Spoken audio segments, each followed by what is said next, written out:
அனைவருக்கும் வணக்கம். UPSC current அஃபேர்ஸை நாம ஹிந்து நியூஸ் பேப்பர்லேருந்து இப்போ டிஸ்கஸ் பண்ண போகிறோம்.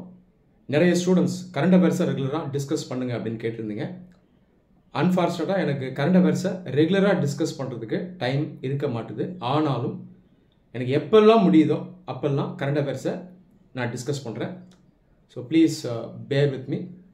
கரண்ட் அஃபேர்ஸை எப்படி அப்ரோச் பண்ணணும், எப்படி படிக்கணும், எப்படி நோட்ஸ் எடுக்கணும், இதற்கான கம்ப்ளீட் கைடன்ஸையும் டியூட்டோரியலையும் நம்ம சேனலில் ஆல்ரெடி நான் கொடுத்துருக்கேன். அந்த வீடியோஸை பார்க்காதவங்க உடனடியாக பாருங்கள்.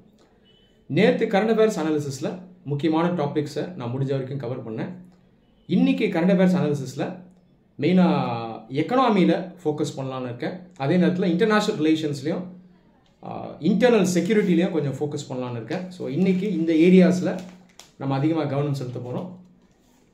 பேஜ் நம்பர் 11 எக்கனாமி, இதில் ஒரு நியூஸ் இருக்குது. US tariffs will have long-term effect on trade.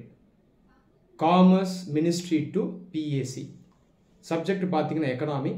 So இந்த நியூஸ் ஐட்டம் எனக்கு தேவை. US ரீசண்டாக இந்தியா போன்ற நாடுகள் மீது வரி விதிப்பை அதிகம் பண்ணியிருக்காங்க. மேலோட்டமாக மக்கள் என்ன சொல்கிறாங்கன்னா டேரிஃப் போட்டுட்டாங்கன்னு. டேரிஃப்ங்கிறது வரி. இன்டர்நேஷ்னல் ட்ரேடில் ஒரு நாடு இன்னொரு நாட்டின் மீது விதிக்கக்கூடிய வரி தான் டேரிஃப். அது ஏற்கனவே இருக்குது, புதுசாக போடலை. அந்த டேரிஃப்ஸை இன்க்ரீஸ் பண்ணியிருக்காங்க. பொதுவாக எக்கனாமிக் ப்ரொடெக்ஷனிசம் அப்படின்ற கான்செப்ட் கீழே ஒரு சில நாடுகள் டேரிஃப்ஸை இன்க்ரீஸ் பண்ணுவாங்க. ஒரு நாடு இன்னொரு நாடோட வர்த்தகத்தில் ஈடுபடுதுன்னு வைங்க.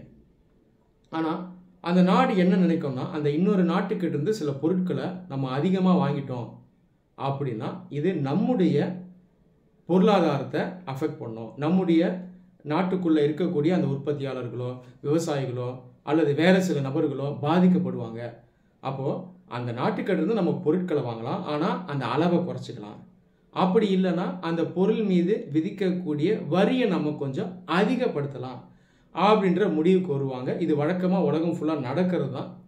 இந்தியாவுமே இந்த மாதிரி நடவடிக்கைகளை நம்ம எடுத்திருக்கோம். இதற்கு பேர் சேஃப்கார்ட்ஸ்னு சொல்லுவாங்க.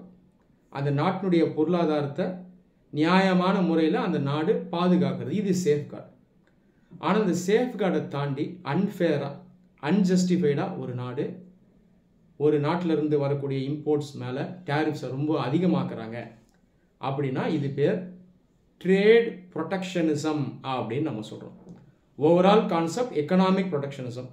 ஒட்டுமொத்தமாக அந்த பொருளாதாரத்தை பாதுகாக்கிறதுக்காக அவங்க எக்ஸசிவாக சில கட்டுப்பாடுகளை கொண்டு வந்தாங்கன்னா எக்கனாமிக் ப்ரொடெக்ஷனிசம். ஸ்பெசிஃபிக்காக ட்ரேடில் அதை கொண்டு வராங்கன்னா ட்ரேட் ப்ரொடெக்ஷனிசம். ரீசெண்டாக டொனால்ட் ட்ரம்ப்னுடைய ஆக்ஷன்ஸை நம்ம இப்படி தான் பார்க்குறோம். எக்கனாமிக் ப்ரொடெக்ஷனிசம் மூலமாக பார்க்குறோம், ட்ரேட் ப்ரொடெக்ஷனிசம் மூலமாக பார்க்குறோம். இப்போ இந்த நியூஸ் நான் எக்ஸ்பிளைன் பண்ண கான்செப்ட் வச்சு தான் வந்திருக்கு. கரண்ட் அஃபேர்ஸை இப்படி தான் படிக்கணும். சப்ஜெக்ட் நாலேஜை வச்சு தான் ஃபர்தராக புரிஞ்சுக்கணும். இது ஸ்பெசிஃபிக்காக எதை பற்றி பேசுதுன்னா, இந்த ஷ்ரிம்ப் இண்டஸ்ட்ரி இருக்கு இல்லையா, ஷ்ரிம்ப்னா இறால்கள், இந்த இண்டஸ்ட்ரியை இது அதிகமாக பாதிக்கும் அப்படின்னு இந்த நியூஸ் சொல்லுது. இது யாருக்கு சொல்கிறாங்கன்னா காமர்ஸ் மினிஸ்ட்ரி PACக்கு சொல்கிறாங்க. காமர்ஸ் மினிஸ்ட்ரி தான் இந்தியாவில் இருக்கக்கூடிய வர்த்தகத்துக்கான அமைச்சகம். இவங்க பப்ளிக் அக்கௌண்ட்ஸ் கமிட்டிக்கு இதை சொல்கிறாங்க. பப்ளிக் அக்கௌண்ட்ஸ் கமிட்டி பார்லிமெண்ட்டில் இருக்கக்கூடிய ஒரு முக்கியமான கமிட்டி. இந்த கமிட்டி தான் கவர்மெண்ட் ஆஃப் இந்தியாவுடைய ரெவென்யூஸ் இருக்குது பாருங்கள், ரெவென்யூ எக்ஸ்பெண்டிச்சர், இந்த வருவாய் செலவு, இந்த கரெக்டாக நடக்குதா அப்படின்னு செக் பண்ணக்கூடிய இந்த கமிட்டி PAC. இந்த PACக்கும் காமர்ஸ் மினிஸ்ட்ரிக்கும் இப்போது இது சம்மந்தமாக ஒரு டிஸ்கஷன் போயிட்டுருக்கு அப்படின்னு நம்ம புரிஞ்சுக்கலாம்.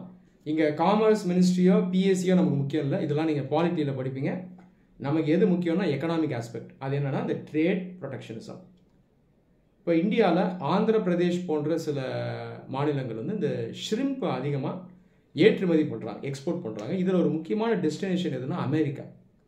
இப்போ அமெரிக்கன் கவர்மெண்ட் என்ன பண்ணிட்டாங்கன்னா இந்த வரியை இன்க்ரீஸ் பண்ணிட்டாங்க, 50% ஆகிட்டாங்க. இப்போ அந்த ஷ்ரிம்ப் இண்டஸ்ட்ரி மேலே இது பெரிய தாக்கத்தை ஏற்படுத்தும். இந்த நியூஸ் என்ன சொல்லுதுன்னா, அந்த 50%க்கு மேலே இனிமேல் சில டாக்ஸஸ்லாம் சேர்க்கும் போது டோட்டலாக 58% இந்த டேக்ஸ் அதிகமாகிடும். 58% அப்படின்னு வரும்போது நம்மளால் அந்த அளவுக்கு எக்ஸ்போர்ட் பண்ண முடியாது. 58% டேக்ஸோட அமெரிக்காவுக்கு நம்ம அதை எக்ஸ்போர்ட் பண்ணுறோம்னா அங்கே இருக்க நிறைய பேர் இதை வாங்க மாட்டாங்க. வேறு வழி இல்லாமல் அவங்களால வாங்க முடியாது. அப்படி நிலையில் நம்ம மாட்டியிருக்கோம் அப்படின்னு இந்த நியூஸ் சொல்லுது. இதற்கு தீர்வு என்ன அப்படிங்கிறதும் சொல்லுது. இதுக்கு தீர்வு என்னன்னா எக்ஸ்போர்ட் டைவர்சிஃபிகேஷன்.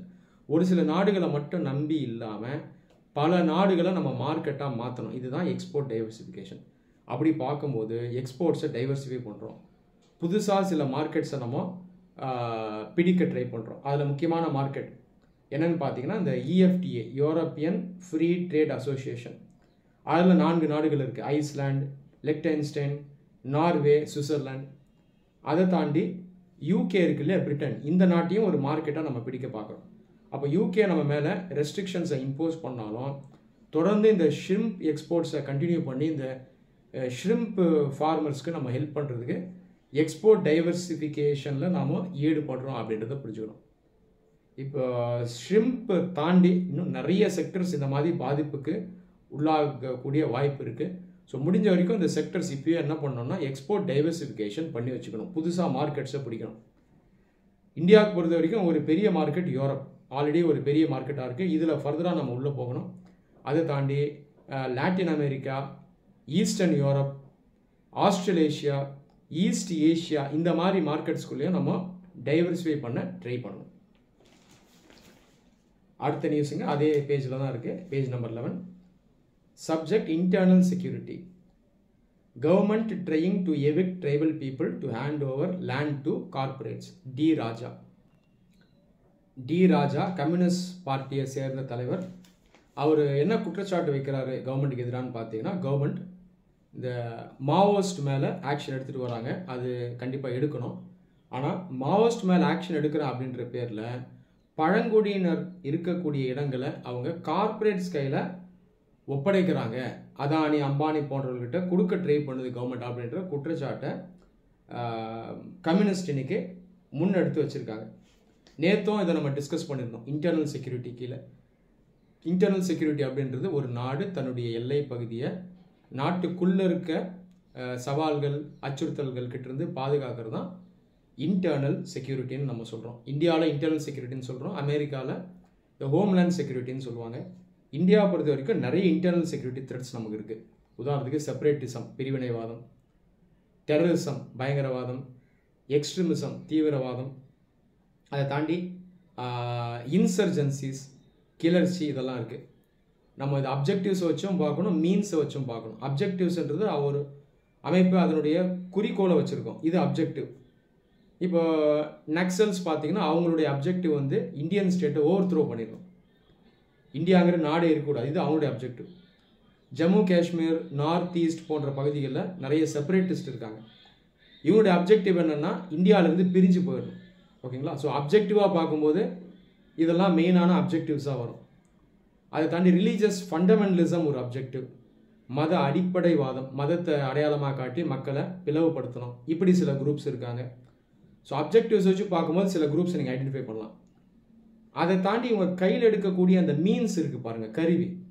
முக்கியமான கருவி என்னன்னு பார்த்தீங்கன்னா இன்சர்ஜென்சி, எக்ஸ்ட்ரீமிசம், டெரரிசம். எக்ஸ்ட்ரீமிசம் அப்படின்றது தீவிரவாதம். ஒரு நபரோ ஒரு அமைப்போ அவங்களுடைய ஒப்பீனியனோ வியூஸோ ரொம்ப எக்ஸ்ட்ரீமாக இருக்குது, ப்ராக்டிக்கலாக இல்லை. அது இல்லாமல் அவங்களுடைய ஒப்பீனியன் மூலமாக அவங்க சமூகத்தில் மக்கள் மத்தியில் வெறுப்பை ஏற்படுத்துகிறாங்க, மக்கள் மத்தியில் பிளவை ஏற்படுத்துகிறாங்க அப்படின்னா இவங்கெல்லாம் எக்ஸ்ட்ரீமிஸ்ட் அப்படின்னு சொல்கிறோம். டெரரிஸ்ட் அப்படிங்கிறவங்க யாருன்னு பார்த்தீங்கன்னா ஆயுதத்தை கையில் எடுத்து, வன்முறையை கையில் எடுத்து மற்றவங்களை அச்சுறுத்துறவங்க, தேவைப்பட்டால் மற்றவங்களை தாக்குவாங்க, தேவைப்பட்டால் மற்ற மக்களை அழிக்க கூட செய்வாங்க. இவங்க வந்து டெரரிஸ்ட். இது எல்லாமே வந்து மீன்ஸ், அவங்க கையில் எடுக்கக்கூடிய அந்த கருவிகள். இதை தாண்டி இன்சர்ஜென்சி. இன்சர்ஜென்சிங்கிறது தமிழில் கிளர்ச்சி அப்படின்னு சொல்லுவாங்க. இந்த கிளர்ச்சியாளர்கள் யாருன்னு பார்த்தீங்கன்னா ஒரு நாட்டுக்குள்ளே இருந்து அமைப்பாக செயல்பட்டு நாட்டுக்கு எதிராக செயல்படுவாங்க. ஆயுதத்தை எடுத்து நாட்டுக்கு எதிர்த்து அவங்க சண்டை போடுவாங்க. இப்போ மாவோயிஸ்ட்லாம் பார்த்தீங்கன்னா கிளர்ச்சியாளர்கள் தான். ஸோ இந்த கான்செப்ட்ஸ்லாம் நீங்கள் இன்டர்னல் செக்யூரிட்டி கீழே படிப்பீங்க. மாவோயிஸ்ட்டை நம்ம எப்படி பார்க்குறோன்னா கிளர்ச்சியாளர்கள், நாட்டுக்குள்ளேயே இருந்து ஆயுதம் ஏந்தி கவர்மெண்ட்டை எதிர்த்து சண்டை போடுறவங்க. அவருடைய அப்ஜெக்டிவ் என்னன்னு பார்த்தீங்கன்னா கவர்மெண்ட்டை ஓவர் த்ரோ பண்ணிடணும். இந்த மாவோயிஸ்ட் இவங்கள லெஃப்ட் விங் எக்ஸ்ட்ரீமிஸ்ட்னு சொல்கிறோம். காரணம் என்னென்னா இடதுசாரி அரசியல்லையே ரொம்ப எக்ஸ்ட்ரீமாக இருப்பாங்க. இவங்க left wing extremist. Left wing politics கீழே வந்து அரசியலில் இறங்கி தேர்தலில் நிற்கக்கூடிய கட்சிகளும் இருக்குது. உதாரணத்துக்கு communist party of India, Marxist communist party, இவங்கெல்லாம் எக்ஸ்ட்ரீமிஸ்ட் கிடையாது. ஆனால் இந்த மாவோயிஸ்ட் பார்த்திங்கன்னா இவங்க வந்து எக்ஸ்ட்ரீமிஸ்ட். இவங்க லெஃப்ட் விங் எக்ஸ்ட்ரீமிசம் கீழே வரவங்க. கவர்மெண்ட் ஆஃப் இந்தியா அந்த லெஃப்ட் விங் எக்ஸ்ட்ரீமிசம்க்கு எதிராக பல ஆண்டுகளாக ஆக்ஷன் எடுத்துகிட்டு வராங்க. இனி லெஃப்ட் விங் எக்ஸ்ட்ரீமிசம் பெரிதளவில் இந்தியாவில் குறைஞ்சிருக்கு. 2026 இது எலிமினேட் பண்ணிடுவோம் அப்படின்னு ஹோம் மினிஸ்டர் அமித்ஷா சொல்லியிருக்காரு. ஸோ ஒரு ப்ராடு பிக்சர் நான் உங்களுக்கு கொடுத்துட்டேன். இப்போது டி ராஜா அவர்கள் communist party of India leader என்ன சொல்கிறாருன்னா, நக்சல்ஸ்க்கு எதிராக ஆக்ஷன் எடுக்கணும், அது தவறு இல்லை. ஆனால் ஆக்ஷன் எடுக்கிறன்ற பேரில் நீங்கள் பழங்குடியினரை நீங்கள் எவிக்ட் பண்ணுறீங்க அவங்களுடைய இடத்துலேருந்து, இது தவறானது அப்படின்னு அவர் வந்து இந்த கருத்தை முன்னெடுத்து வச்சுருக்காரு. ஸோ ரெண்டு பக்கமும் நம்ம பார்க்க வேண்டியது இருக்குது. இந்த மாவோயிஸ்ட் யாருன்னு பார்த்தீங்கன்னா அல்டிமேட்டாக அவங்க வந்து பழங்குடியினராக தான் இருப்பாங்க. இந்த பழங்குடியினருக்கு நிறைய பிரச்சனைகள் இருக்குது இந்தியாவில். லேண்ட் ஏலினேஷன் ஒரு பிரச்சனை. பல ஆண்டுகளாக நூற்றாண்டுகளாக ஒரே இடத்துல வாழ்ந்துட்டு இருப்பாங்க. அவங்கள பொறுத்த வரைக்கும் அந்த பூமி தான் அவங்களுக்கு கடவுள். அவங்க விவசாயம் பண்ணுவாங்க, இல்லை வேறு ஏதாவது ஒரு ஆக்டிவிட்டி பண்ணுவாங்க. பல இடங்களில் இந்தியாவில் என்ன ஆகும்னு பார்த்தீங்கன்னா இண்டஸ்ட்ரியல் ஆக்டிவிட்டீஸ்க்காகவும் மைனிங்காகவும் இந்த ட்ரைபல்ஸை ஃபோர்ஸபிளாக எவிக்ட் பண்ணிடுவாங்க அந்த இடத்துல. இதன் மூலமாக அவங்களுக்கு பார்த்தீங்கன்னா பெரிய ஒரு இழப்பு இருக்கும். இந்த காரணத்தினால பார்த்தீங்கன்னா நிறைய ட்ரைபல்ஸ் வந்து மாவோயிஸ்ட் கேடரில் போய் சேர்ந்துருவாங்க. அல்டிமேட்டாக அந்த சேரக்கூடிய மக்கள் எல்லாருமே பார்த்தீங்கன்னா இந்திய மக்கள் தான். ஆனால் வேறு வழி இல்லாமல் அதே நேரத்தில் அந்த மாவோயிஸ்ட் ஆர்கனைசேஷனால் பிரெயின் வாஷ் பண்ணப்பட்டு இவங்க வந்து இந்த குரூப்ஸில் போய் சேர்ந்துடுறாங்க. இதற்கு தீர்வு என்னன்னு பார்த்தீங்கன்னா, ஒரு பக்கம் செக்யூரிட்டியை ஸ்ட்ரெங்தன் பண்ணணும், இதில் மாற்று கருத்து இல்லை. அதே நேரத்தில் இன்னொரு பக்கம் வெறும் நீங்கள் ஃபோர்ஸை மட்டும் யூஸ் பண்ணி மாவோயிசமை ஒழிக்க முடியாது. இதற்கு லாங் டேர்ம் சொல்யூஷன் என்னன்னு பார்த்தீங்கன்னா டெவலப்மெண்ட். ஸோ இந்த பழங்குடியினர் வாழக்கூடிய அந்த இடத்துக்கு நம்ம முன்னேற்றத்தை கொண்டு போகணும். முன்னேற்றம் அப்படின்றது பெரிய ஃபேக்ட்ரி திருப்புன்னு ஆரம்பித்து உங்களை வெளியே விரட்டுறது, இது முன்னேற்றம் கிடையாது. அங்கே வாழக்கூடிய பழங்குடி மக்கள் இருக்காங்க இல்லையா, அவங்களையுமே கூட இணைச்சி கூட்டிகிட்டு வந்து அந்த இடத்த நம்ம டெவலப் பண்ணணும். இதுதான் ப்ராப்பர் டெவலப்மெண்ட், இன்க்ளூசிவ் டெவலப்மெண்ட் அப்படின்னு சொல்லுவாங்க. சத்தீஸ்கர், ஒடிசா, ஜார்க்கண்ட் போன்ற பகுதியில் நிறைய பழங்குடியினர் வாழ்கிறாங்க. இந்த ஸ்டேட்ஸில் நிறைய இயற்கை வளங்கள் இருக்குது. இந்த ஸ்டேட்ஸ் கண்டிப்பாக இண்டஸ்ட்ரியலைஸ் ஆகணும். ஆனால் எப்படி இண்டஸ்ட்ரியலைஸ் ஆகணும்னா பழங்குடி மக்களை வெரைட்டி இண்டஸ்ட்ரியலைஸ் பண்ணக்கூடாது. அவங்களையுமே ஸ்டேக் ஹோல்டர்ஸாக சேர்த்து அவங்களோட கன்சல்ட் பண்ணி இங்கே டெவலப்மெண்ட்டை கொண்டு வரணும். இந்த மாதிரி ஒரு டெவலப்மெண்ட்டை நம்ம கொண்டு வந்தோம்னா இந்த ட்ரைபல்ஸ்க்கும் கிரீவன்சஸ் இருக்காது, அவங்களும் அந்த மாவோயிசமில் போய் சேர மாட்டாங்க. ஸோ இதை தான் நீங்கள் எக்ஸாமில் சொல்யூஷனாக எழுதணும். சரியா? அடுத்து எக்கனாமி சப்ஜெக்டில் சில நியூஸ் பார்த்துருவோம். பேஜ் நம்பர் 13 இருக்குது. With GST tailwind MPC may hold rates. இந்த நியூஸ் என்ன சொல்லுதுன்னா, ஜிஎஸ்டி இருக்கு இல்லையா, இந்தியாவினுடைய பிரதானமான இன்டைரக்ட் டேக்ஸ், இதில் இப்போ வரிகளை குறைச்சிருக்காங்க. இனி 2 ஸ்லாபில் தான் வரி விதிப்பு இருக்கும். இதனால் நாட்டில் வந்து பொருளாதார வளர்ச்சியை நம்மளால் எதிர்பார்க்க முடியும். அதே நேரத்தில் வந்து இன்ஃப்ளேஷன் பணவீக்கம் இருக்கு இல்லையா, இது வந்து மாடிரேட்டாக தான் இருக்கும், பெருசாக இருக்காது. அதனால் எம்பிசி மானிட்டரி பாலிசி கமிட்டி அவங்க இந்த ரேட்ஸை என்ன பண்ண போகிறாங்கன்னா ஹோல்டு பண்ண போகிறாங்க. அதிகமாக்க போகிறதும் இல்லை, குறைக்க போகிறதும் இல்லை அப்படின்னு இந்த நியூஸ் சொல்லுதுங்க. சரி, எம்பிசிங்கிறது என்ன? இதை நீங்கள் சப்ஜெக்டில் டீட்டெயில்டாக அதுக்கப்புறம் படிப்பீங்க, புக்கில் படிச்சுங்க. ப்ரீஃபாக நான் சொல்கிறேன். எம்பிசி அப்படிங்கிற ஒரு அமைப்பு, இதில் ஆர்பிஐ ரிசர்வ் பேங்க் ஆஃப் இந்தியாவும் இருக்கும், அதே நேரத்தில் கவர்மெண்ட் அஃபிஷியல்ஸும் இருப்பாங்க. இந்த எம்பிசியினுடைய டியூட்டி என்னென்னா பணவீக்கம் இன்ஃப்ளேஷன் இருக்கு இல்லையா, இதை கண்ட்ரோலில் வைக்கணும். 2016 தான் எம்பிசி உருவாக்கப்பட்டது. எம்பிசிக்கு கொடுக்கப்பட்டிருக்கூடிய இன்ஃப்ளேஷன் டார்கெட் 4% +or -2 இந்த ரேஞ்சில் இன்ஃப்ளேஷனை மெயின்டைன் பண்ணும். இன்ஃப்ளேஷன் அப்படிங்கிறது என்னன்னு பார்த்தீங்கன்னா தமிழில் பணவீக்கம்னு சொல்லுவாங்க. இன்ஃப்ளேஷன் சிச்சுவேஷனில் பொருட்களினுடைய மதிப்பு அதிகமாயிரும், பணத்தினுடைய மதிப்பு கம்மியாயிரும். ஒரு சிம்பிள் எக்ஸாம்பிளோட நான் எக்ஸ்பிளைன் பண்ணுறேன் பாருங்கள். இந்த பேனா இருக்குது, இதனுடைய விலை 10 ரூபா. நாளைக்கு இந்த பேனானுடைய விலை 15 ரூபாவாக ஆகுது அப்படின்னா இந்தியாவில் இன்ஃப்ளேஷன் அதிகமாக இருக்குது அப்படின்னு நான் புரிஞ்சுக்கலாம். இன்றைக்கி என் கையில் 10 ரூபா இருந்தால் இந்த பேனாவை நான் வாங்கலாம் இல்லையா. நாளைக்கு 15 ரூபா ஆயிடுச்சு, அப்போ அந்த 10 ரூபா வச்சு வாங்க முடியாது. எக்ஸ்ட்ரா 5 ரூபா போட்டு 15 ரூபா கொடுத்தா தான் இந்த பேனாவை என்னால் வாங்க முடியும். அப்போ இந்த பேனாங்கிறது பொருள், கூட்ஸ், இதனுடைய மதிப்பு அதிகமாகிடுச்சா? ஆனால் பணம் அதனுடைய மதிப்பு குறைஞ்சிருச்சு. இதுக்கு முன்னாடி 10 ரூபா இருந்தாலே வாங்கிடலாம் இதை, ஆனால் இன்றைக்கி 15 ரூபா கொடுத்தா தான் இதை வாங்க முடியும். இந்த கண்டிஷனை தான் நம்ம இன்ஃப்ளேஷன் சொல்கிறோம், தமிழில் பணவீக்கம். இது ஒரு மேக்ரோ எக்கனாமிக் சிச்சுவேஷன், பெரிய தாக்கத்தை பொருளாதாரத்தில் ஏற்படுத்தக்கூடிய ஒரு கான்செப்ட் இந்த இன்ஃப்ளேஷன். பொதுவாகவே ஒரு நாடு பொருளாதார ரீதியாக வளருதுன்னா ஓரளவுக்கு இன்ஃப்ளேஷன் இருக்கணும், அது நல்லது. ஏன்னா அப்போ தான் மக்கள் கையில் பணப்புழக்கம் இருக்குது, மக்கள் ஸ்பெண்ட் பண்ணுறாங்க, பொருளாதாரம் வளருது, உற்பத்தி நடக்குது அப்படின்றத நம்ம புரிஞ்சுக்கலாம். ஆனால் ஒரு லெவலுக்கு மேலே இன்ஃப்ளேஷன் போகுதுன்னா அது ஆபத்தானது, அது உற்பத்தியை பாதிக்கும். அதை தாண்டி பணத்தினுடைய மதிப்பு அது குறைச்சிரும். அதனால் மக்கள் கையில் பணம் இருந்தாலும் பொருட்கள் அவங்களால வாங்க முடியாது. இது டேஞ்சரஸான சிச்சுவேஷன். ஸோ இந்த சிச்சுவேஷனை கண்ட்ரோல் பண்ணக்கூடிய அந்த அமைப்பு தான் எம்பிசி. சரிங்களா? எம்பிசி இந்த இன்ஃப்ளேஷனை எப்படி கண்ட்ரோல் பண்ணுவாங்கன்னா சில டூல் மூலமாக கண்ட்ரோல் பண்ணுவாங்க. மெயினாக குவான்டிடேட்டிவ் டூல் மூலமாக கண்ட்ரோல் பண்ணுவாங்க. முக்கியமான டூல் என்னென்னு பார்த்தீங்கன்னா repo rate, reverse repo, SLR, CRR. இதன் மூலமாக அவங்க வந்து அதை கண்ட்ரோல் பண்ணுவாங்க. மெயினாக அந்த ரெப்போ ரேட்டுங்கிறத அவங்க அடிக்கடி யூஸ் பண்ணுவாங்க. ஓகேங்களா? இப்போதைக்கு இது போதும், நீங்கள் புக்கில் இதை பற்றி ஃபர்தராக படிங்க. ஸோ நாம் இதை இந்த நியூஸ் ஐட்டம்லேருந்து இன்றைக்கி லேர்ன் பண்ணியிருக்கோம்.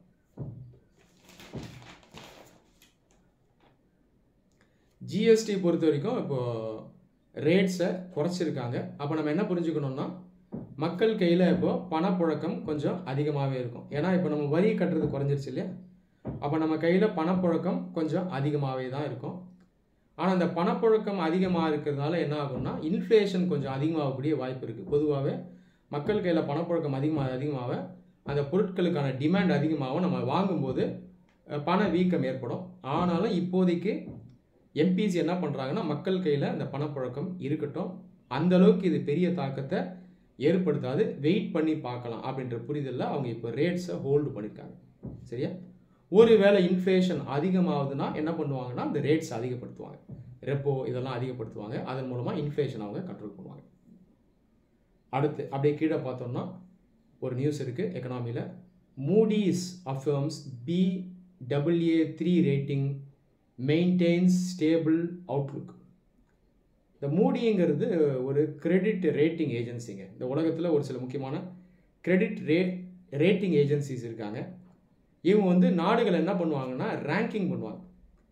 அந்த நாட்டில் நீங்கள் இன்வெஸ்ட் பண்ணலாமா, அந்த நாட்டில் பொருளாதாரம் எப்படி இருக்குது அப்படின்றத இன்டர்நேஷ்னல் லெவலில் அவங்க வந்து ரேங்கிங்காக கொடுப்பாங்க. அப்படி பார்த்தோன்னா இப்போ இன்றைக்கி இந்தியாவுக்கான ரேட்டிங்கை மூடி கொடுத்துருக்கு, இந்த கிரெடிட் ரேட்டிங் ஏஜென்சி கொடுத்துருக்கு. Baa3 ரேட்டிங் கொடுத்துருக்காங்க. இந்த Baa3 ரேட்டிங் பார்த்தீங்கன்னா ரொம்ப லோவஸ்ட் ரேட்டிங். ஆனால் அதே நேரத்தில் மோசமான ரேட்டிங் கிடையாது. இந்த லோவஸ்ட்டுக்கும் கீழே போனீங்கன்னா ஜங்க் வந்துடும். ஜங்க் ரேட்டிங் கொடுத்துட்டாங்கன்னா இந்த நாட்டில் இன்வெஸ்ட் பண்ணாதீங்க அப்படின்னு அர்த்தம்.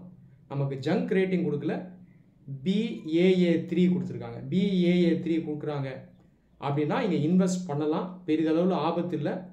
அதே நேரத்தில் இது ஒரு பிரமாதமான ஒரு இடமும் இல்லை அப்படின்னு நம்ம புரிஞ்சுக்கணும். அதனால தான் மெயின்டைன்ஸ் ஸ்டேபிள் அவுட்லுக் அப்படின்னு இந்த நியூஸ் சொல்லுது. அப்போ என்ன புரிஞ்சுக்கணும்னா மூடி அப்படிங்கிற கிரெடிட் ரேட்டிங் ஏஜென்சி நமக்கு ரேட்டிங் கொடுத்துருக்காங்க. கான்செப்ட் என்னன்னு பார்த்தீங்கன்னா கிரெடிட் ரேட்டிங், Baa3 ரேட்டிங், அதுக்கும் கீழே போனால் ஜங்குக்கு போயிடும். தற்போதைக்கு Indian economy okay as for us investment is concern. இந்த அளவுக்கு நீங்கள் இந்த நியூஸ்லேருந்து தெரிஞ்சுக்கிட்டீங்கன்னா போதும். அடுத்தது கீழே எலக்ட்ரிக் வெஹிக்கிள் சம்மந்தமாக ஒரு நியூஸ் இருக்குது. Government norms for EV charging infra subsidy. The center has issued norms offering up to 100% subsidy for setting up vehicle charging stations, battery swapping and charging stations, targeting high density cities, satellite towns and key national and state highways. இந்தியாவில் electric vehicle மேனுஃபேக்சரிங்கில் நம்ம அதிகமாக கவனம் செலுத்துகிறோம். இதற்கு நிறைய காரணங்கள் இருக்குது. ஒரு முக்கிய காரணம் என்னன்னு பார்த்தீங்கன்னா pollution, global warming and climate change. தற்போதைக்கு இருக்கக்கூடிய வெஹிக்கிள்ஸ் பார்த்திங்கன்னா பொல்யூஷனுக்கு ஒரு முக்கியமான காரணமாக இருக்குது. பொல்யூஷன் அதிகமாக குளோபல் வார்மிங் அதிகமாகும், இது என்விரான்மெண்ட் அஃபெக்ட் பண்ணும், கிளைமேட் சேஞ்சை ஃபர்தராக இது வந்து இன்னும் மோசமாக்கி விடும். இதெல்லாம் ப்ரிவென்ட் பண்ணுறதுக்கு முடிஞ்ச வரைக்கும் நம்ம வந்து எலக்ட்ரிக் வெஹிக்கிள்ஸ்க்கு ஸ்விட்ச் ஆகிறது நல்லது. அந்த ப்ராசஸில் இந்தியா ஆல்ரெடி இறங்கிருச்சு. இந்த ப்ராசஸ்க்குள்ளே இப்போ கவர்மெண்ட் என்ன பண்ணுறாங்கன்னா 100% வரைக்கும் சப்சிடி, அதாவது மானியத்தை எலக்ட்ரிக் வெஹிக்கிள் சம்மந்தமான இந்த டெவலப்மெண்ட்டுக்கு கொடுக்குறாங்க. இது ஒரு நல்ல விஷயம். எதுக்கு பார்த்தீங்கன்னா vehicle charging, battery swapping, charging stations இதெல்லாம் பில்டு பண்ணுறதுக்கு இந்த மானியம் யூஸ்ஃபுல்லாக இருக்கும். இப்போ நீங்கள் நாளைக்கு வந்து ஒரு சார்ஜிங் ஸ்டேஷனை பில்டு பண்ணுறீங்க அப்படின்னா நீங்கள் அந்த சப்சிடியை யூஸ் பண்ணிக்கலாம். அப் டு 100% வரைக்கும் கிடைக்கும். ஸோ இதுதான் நாம் இந்த நியூஸ் ஐட்டம் வந்து புரிஞ்சுக்கிறோம். செகண்ட் பேராகிராஃபில் அந்த ஸ்கீம் பேரும் சொல்கிறாங்க. The guidelines were issued under the 10,000 rupee crore PM E-Drive scheme. அப்போ நீங்கள் வந்து நோட் பண்ணணும். PM E-Drive scheme. இது வேற ஒன்றும் இல்லை, எலக்ட்ரிக் வெஹிக்கிள்ஸை பூஸ்ட் பண்ணுறதுக்கான scheme. 10,000 crore rupees scheme under the government of India. இப்போதைக்கு இது தெரிஞ்சுங்க போதும். ஃபர்தராக இது சம்மந்தமான நியூஸ் வந்துக்கிட்டே இருக்கும். இது சம்மந்தமான நாலேஜும் உங்களுக்கு ஃபர்தராக பில்ட் ஆகும். அடுத்தது அதே பேஜில் பேஜ் நம்பர் 13ல் வேஸ்ட் கலெக்ஷன் சம்மந்தமாகவும் ஒரு நியூஸ் வந்திருக்கு. Waste collection faces gaps as informal sector plays huge role. Waste அப்படின்றது என்னன்னு பார்த்தீங்கன்னா electronic waste. Mobile phone, computer, laptop இதெல்லாம் இன்றைக்கி நம்ம நிறைய யூஸ் பண்ணுறோம் இல்லையா? இதை வந்து நம்ம யூஸ் பண்ணிட்டு என்ன பண்ணுவோம்? டிஸ்கார்ட் பண்ணிடுவோம். இந்த வேஸ்ட் தான் வேஸ்ட். இந்த வேஸ்ட்னால பார்த்தீங்கன்னா நிறைய ஆப்பர்ச்சுனிட்டிஸும் இருக்குது, நிறைய சேலஞ்சஸும் இருக்குது. ஆப்பர்ச்சுனிட்டிஸ் என்னன்னு கேட்டிங்கன்னா இந்த வேஸ்ட் இருக்கு இல்லையா, இதுலேருந்து முக்கியமான மினரல்ஸை நீங்கள் திரும்ப அதுலேருந்து எடுக்கலாம். மினரல்ஸ்னு சொல்கிறத விட எலிமெண்ட்ஸ்னு சொல்கிறது கரெக்டாக இருக்கும். கோல்டு, லித்தியம், கோபால்ட், ஜிங்க் இது எல்லாத்தையும் நீங்கள் ரீசைக்ளிங் மூலமாக அந்த வேஸ்ட்லேருந்து நீங்கள் திரும்ப எடுத்துடலாம். அப்போ நம்ம என்ன புரிஞ்சுக்கிறோம்னா இந்த வேஸ்ட் மூலமாக ஒரு பெரிய எக்கனாமியே நமக்கு இருக்குது இந்த ரீசைக்ளிங் மூலமாக. அது இல்லாமல் இந்த வேஸ்ட்டை சரியாக ரீசைக்கிள் பண்ணலாம் அப்படின்னா இந்த எலிமெண்ட்ஸும் வேஸ்ட்டாக போயிடும், இல்லை கிடைக்கக்கூடிய அந்த பெனிஃபிட்ஸும் நமக்கு போயிடும். அது இல்லாமல் இதை நம்ம தவறாக டிஸ்போஸ் பண்ணுறோம் அப்படின்னா இது என்விரான்மெண்ட்டுக்கு பெரிய கேடை ஏற்படுத்தும். இன்றைக்கி தேதியில் வேஸ்ட்டை இந்தியாவில் நிறைய பேர் ப்ராப்பராக டிஸ்போஸ் பண்ணுறதில்ல. நீங்களே பார்த்துருப்பீங்க, ஃபோனை யூஸ் பண்ணுவார், ஃபோனு அதோடைய ஆயுட்காலம் முடிஞ்சதுக்கப்புறம் அப்படியே வெளியே தூக்கி போட்டுரும். இது ப்ராப்பர் டிஸ்போசல் கிடையாது, ரீசைக்ளிங் பண்ணுறது கிடையாது. என்விரான்மெண்ட்டுக்கு இது பெரிய பாதிப்பை ஏற்படுத்தும். இப்போ இதை தான் இந்த நியூஸ் ஐட்டம் சுட்டி காட்டுது. இந்த ரைட்டர் இதை தான் சுட்டி காட்டுறாரு. அப்போது வேஸ்ட் கலெக்ஷன் வரும்போது அதில் நிறைய கேப்ஸ் இருக்குது அப்படின்றது சொல்கிறாரு. இந்த கேப்ஸை ஃபில் பண்ணுறது யாருன்னா இன்ஃபார்மல் செக்டர், முறைப்படுத்தப்படாத இந்த செக்டர் தான் இதை பண்ணுறாங்க. இன்றைக்கி அவங்க தான் பண்ணிகிட்டு இருக்காங்க. நீங்களே பார்த்துருப்பீங்க, இந்த சந்தைகள்லாம் கூட பார்த்தீங்கன்னா ஃபோன்ஸ் அவங்களே வச்சு விற்பாங்க, அந்த ஸ்க்ராப் அவங்களே ஹேண்டில் பண்ணுவாங்க, அதை அவங்களே ரீசைக்கிள் பண்ணுவாங்க. ஸோ இதில் நம்ம கவனம் செலுத்தணும் அப்படின்னு சொல்கிறாரு. Copper, aluminium, nickel, cobalt, lithium, gold போன்ற ப்ரெஷியஸ் மெட்டல்ஸையும் எலிமெண்ட்ஸையும் நம்ம இதன் மூலமாக நம்ம ரீசைக்ளிங்கில் நம்ம அப்டெயின் பண்ணலாம். அதை ஃபர்தராக நம்ம எலக்ட்ரானிக் மேனுஃபேக்சரிங்க்கு யூஸ் பண்ணலாம் அப்படின்னு இந்த ஆர்டிக்கல் சொல்லுது. இந்த அளவுக்கு நீங்கள் தெரிஞ்சுக்கிட்டீங்கன்னா போதும். ஒரு சில முக்கியமான டேட்டா, ஃபேக்ட்ஸ், இன்ஃபர்மேஷன் நீங்கள் எடுத்துக்கலாம். தேர்ட் பேராகிராஃபில் பார்த்தீங்கன்னா ஒரு சில ஃபேக்ட்ஸ் சொல்கிறாங்க. India constitutes only about 4% of global electronic consumption. உலக அளவில் பார்த்தீங்கன்னா எலக்ட்ரானிக் கன்சப்ஷன் தான் நம்ம வெறும் 4% தான் இருக்கும். அதே நேரத்தில் பார்த்தீங்கன்னா இந்த மொபைல் ஃபோன்ஸ்னு வரும்போது 93.9 crore அளவுக்கு நம்ம மொபைல்ஸை யூஸ் பண்ணிட்டு வரோம். அப்போ இன்னும் நம்ம ஒரு ஹை லெவலுக்கு போகல எலக்ட்ரானிக் கன்சப்ஷனில் போகல. ஆனால் இந்தியன் பாயிண்ட் ஆஃப் வியூவில் பார்த்தீங்கன்னா தற்போதைக்கு நம்ம அதிகமாக தான் கன்சியூம் பண்ணுறோம். அப்போ நம்ம என்ன புரிஞ்சுக்கிறோம், ஃப்யூச்சரில் கன்சப்ஷன் இன்னும் அதிகமாகும். அது இப்பயே ரெடி ஆகணும். வேஸ்ட் மேனேஜ்மெண்ட்னு வரும்போது நம்ம இப்பயே ஒரு ப்ராப்பரான ஒரு ஈகோ சிஸ்டமையும் நெட்வொர்க்கையும் இன்ஃப்ராஸ்ட்ரக்சரை பில்ட் பண்ணி வச்சாதான் ஃப்யூச்சரில் லட்சக்கணக்கான டன்ஸில், மில்லியன்ஸ் ஆஃப் டன்ஸில் வேஸ்ட்டை நம்மளால் ப்ராப்பராக மேனேஜ் பண்ண முடியும். இதுதான் இந்த நியூஸ் சொல்லுதுங்க. அப்படியே பேஜ் நம்பர் 12க்கு வாங்க. இந்த நியூஸ் எக்கனாமி சம்மந்தமான நியூஸ், இன்டர்நேஷ்னல் ரிலேஷன் சம்மந்தமான நியூஸும் கூட. 2 railway links to offer easy connectivity to Bhutan. India, Bhutan இந்த 2 நாடுகளுக்கு மத்தியில் 2 ரயில்வே லிங்க்ஸை நம்ம பில்டு பண்ண போகிறோம் அப்படிங்கிறது அந்த நியூஸ் ஐட்டம் சொல்லுது. ஃபர்ஸ்ட் லிங்க் கொக்ராஜர் டு கெலேபு, ரெண்டாவது பனஹட் டு சம்சி. ஒரு லிங்க் பார்த்தீங்கன்னா இந்தியாவில் இருக்க அசாம் ஸ்டேட்டை பூட்டானோட இணைக்குது. இன்னொரு லிங்க் இந்தியாவில் இருக்க வெஸ்ட் பெங்கால் ஸ்டேட்டை பூட்டானோட இணைக்குது. Total distance 89 kilometre. இதனுடைய காஸ்ட் வந்து 4,000 crore. இந்த 2 லிங்க்ஸ்னால நிறைய பெனிஃபிட்ஸ் இருக்குது அப்படின்னு இந்த நியூஸ் சொல்லுதுங்க. டூரிசமை பூஸ்ட் பண்ணணும், எக்கனாமியை பூஸ்ட் பண்ணணும். அது இல்லாமல் இந்தியா பூட்டான் இடையே ஒரு நல்ல நட்புறவை தொடர்ந்து அது ஸ்ட்ரெங்தன் பண்ணணும் அப்படின்னு இந்த நியூஸ் ஐட்டம் சொல்லுது. இதுதான் நீங்கள் படிக்கணும். பூட்டான் பார்த்தீங்கன்னா இந்தியாவுக்கு ஒரு க்ளோஸ் ஃப்ரெண்ட். சொல்லப்போனால் இந்த உலகத்தில் இந்தியாவுக்கு ஒரு பெஸ்ட்டு ஃப்ரெண்டு, பிரச்சனை இல்லாத ஒரு ஃப்ரெண்டு யாருன்னா அது ஆக்சுவலாக பூட்டான் தான். நிறைய பேருக்கு இது தெரியாது. பூட்டானுக்கும் சைனாக்கும் இடையே அஃபிஷியலாக ரிலேஷன்ஷிப் கிடையாது. இதுதான் Bhutan. Very special friend for India. இந்த ஸ்பெஷல் ஃப்ரெண்டுக்கு இந்தியா நம்ம ரொம்ப காலமாக ஹெல்ப் பண்ணிட்டு வரோம். பூட்டானுக்கு ரொம்ப காலமாக ஃபைனான்ஷியல் அசிஸ்டன்ஸ் தரோம். பூட்டானுடைய நம்பர் 1 ட்ரேட் பார்ட்னர் யாருன்னா அது இந்தியா தான். பூட்டானுடைய எக்ஸ்டர்னல் ட்ரேட் எந்த நாட்டு மூலமாக கண்டக்ட் ஆகுதுன்னா இந்தியா மூலமாக தான் கண்டக்ட் ஆகுது. பூட்டான் வந்து லேண்ட் லாக்ட் கண்ட்ரி, சீக்கு ஆக்சஸ் கிடையாது. ஸோ எந்த நாட்டு மூலமாக சீயை பூட்டான் ஆக்சஸ் பண்ணுதுன்னா இந்தியா மூலமாக தான் பண்ணிகிட்ருக்கு. இப்படி இருக்கும்போது தொடர்ந்து பூட்டானோட நம்ம நட்புறவை மேம்படுத்தணும். இதற்கு இந்த 2 ரயில் லிங்க்ஸும் ரொம்பவே ஹெல்ப்ஃபுல்லாக இருக்கும். ஸோ இதை நீங்கள் புரிஞ்சுக்கிட்டிங்கன்னா போதும். ஒரு சில ஃபேக்ட்ஸ் டேட்டா அதில் கொடுக்கப்பட்டிருக்கு, அதை மட்டும் நீங்கள் நோட் பண்ணுங்கள். இந்த 2 ரயில் லிங்க் பார்த்தீங்கன்னா வந்தே பாரத் ட்ரெயின்ஸை வச்சு தான் கனெக்ட் பண்ணுற மாதிரி நமக்கு ஐடியா இருக்குது.